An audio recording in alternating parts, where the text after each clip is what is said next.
Welcome to this presentation on recording historic graveyards, funded by Galway Rural Development under the guidance of the Heritage Office of Galway County Council. In this module, we will look at recording and inscription. Only use non-impact methods of recording. Record inscriptions and panels under suitable lighting conditions. The best time to read an inscription or photograph a memorial is with the sun shining over your left shoulder, and this is usually before lunch. Sunlight may be reflected onto the inscription by means of a mirror or sheet of white polystyrene. High lumen LED torches held at an angle work well. Memorials can be recorded at night by using a pair of spotlights held at an oblique angle, reflecting the light across the face of the stone.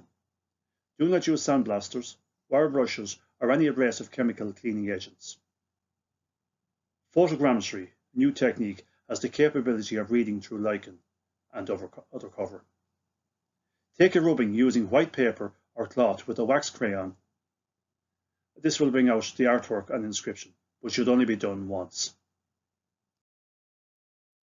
Record only what you see. Do not insert words or letters. Indicate missing letters with a dash or series of dashes. Do not change spellings. Record the inscription exactly as it is inscribed on the memorial. Record letters where reversed as inscribed on memorial. Record abbreviations as they appear on the memorial. And record superscript and subscript, i.e. superscript is the one that's upstairs, subscript is that which is downstairs. For stone memorials, record the material or type of stone, the geology of the stone. For example, is it granite, marble, limestone, sandstone, concrete, etc. Cast or wrought iron memorials or railings, record the foundry name. Iron crosses, record the blacksmith's name. Stone memorials always record the stone cutter's name. Record the three principal measurements of the memorial: its height, its width, and its thickness. Check the back and sides of the memorial for further inscriptions or motifs. Record the orientation of the memorial. Is it facing east? Is it facing west? Inscriptions generally face east, except on memorials to clergy. Note the type of lettering and script. Is it italics, Gothic, Roman, etc.? You may need a handbook to help you with this. Raise the relief incised, infilled with paint or lead. Record breaks in words or sentences. Record ampersands where used. Do not replace with the word and, but use the ampersand or variations. Note ligatures where used. For example, where you find A and E joined together in the Greek form, or where you may find an A with a stroke on top to show that the word has been foreshortened. There are typical examples of this on headstones all over County Galway. In a lot of cases, the ligatures used by the stone cutters do not correspond to that which you'll find on your keyboard. This is an inscription I made up myself, just to show what you might find on a memorial. I will read it first, and then we'll go back and look at it closer. Here lied ye body of John Dolan, who departed this life, ye 29th of September 1789, aged 45 years.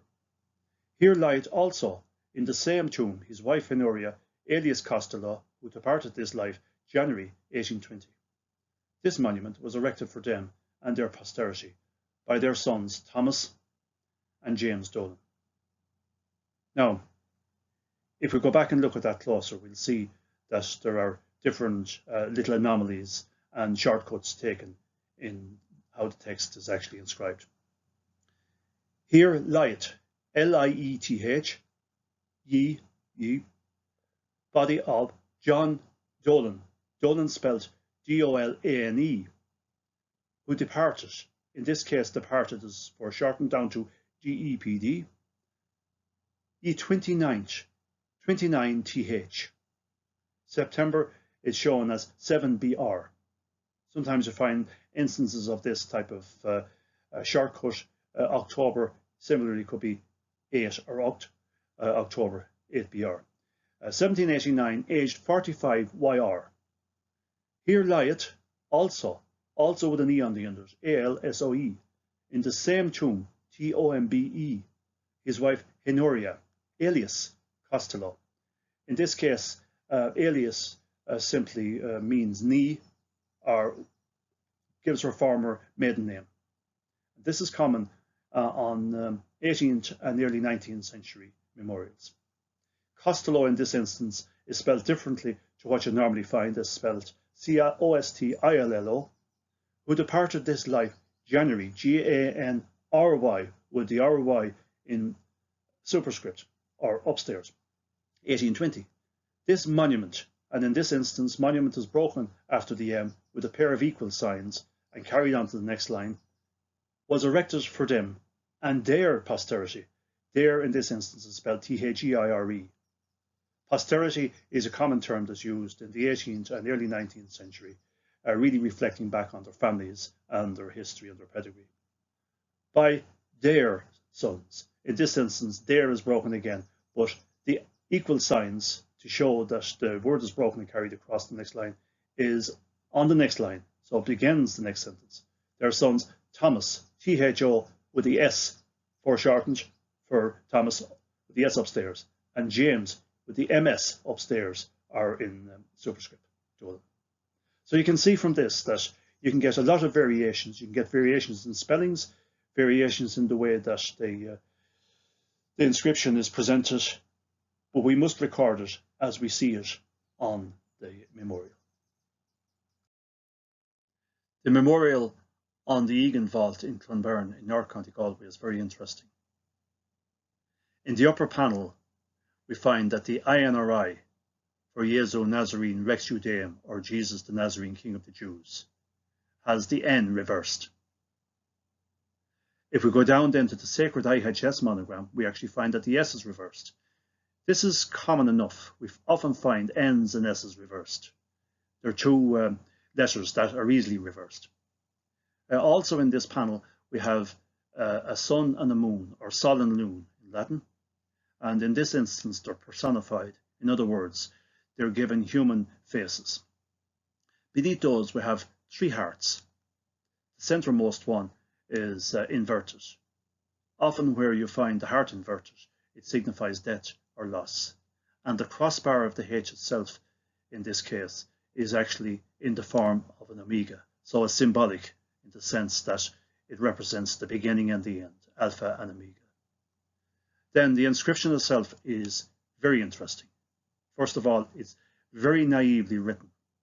And it reads, first of all, this vault, by the direction of John and Patrick Egan, and the reps of James Egan, for the remains of the family of John and James Egan of Dunblaney, in the year of our Lord, 1806. Now we'll go back and we'll examine the text on this. First of all, it's very naively executed. The first letter of the inscription is in lowercase, the T of this. Then we find that vault has a capital letter at the end of it. Direction on the next line is spelled DERECTION. And then we find that anywhere that the ampersand is used, this little and sign, that has a very, very squiggly type of script. There are several mistakes made in the spellings, and also what we find are that the S's are done in the old Irish style of the S that look like the F. So that can be quite confusing as well. So they're jumping between different styles. When we look at the bottom then, we find that there's also a skull and crossbones, or a skull and long bones, referred to as the memento mori. It's a reminder of death. It's a mortality symbol. But a serpent wraps itself around the head of the skull. Also showing in this is an actual knight holding a battle axe in his hand. And this is taken from the heraldry of the MacEgans. So obviously this family were claiming direct hereditary back to the MacEgan clan themselves. They're very likely the Egans that are related to the Egans of Park, the Great Brahmins of Ireland. So this is a very, very important tool, with a lot of significance to it. Health and safety is essential when we're working in graveyards. Taking care in the graveyard. Carry out a safety assessment of the graveyard before undertaking any works. Carry a first aid kit. Use gloves and kneeling pads while recording. Make sure all memorials that you are working at are in safe condition. Do not work under a leaning headstone or an unstable structure. Should you get a cut or torn prod, get a tetanus injection. And wash your hands after working in a graveyard. Avoid working alone. Have a partner. We always use the buddy system for both practical and health and safety purposes when we're in a graveyard. And of course, the most important thing, apply your common sense at all times. And should you require further advice or information, please access the Guidance for the Care, Conservation and Recording of Historic Graveyards published by the Heritage Council and downloadable at their website www.heritagecouncil.ie.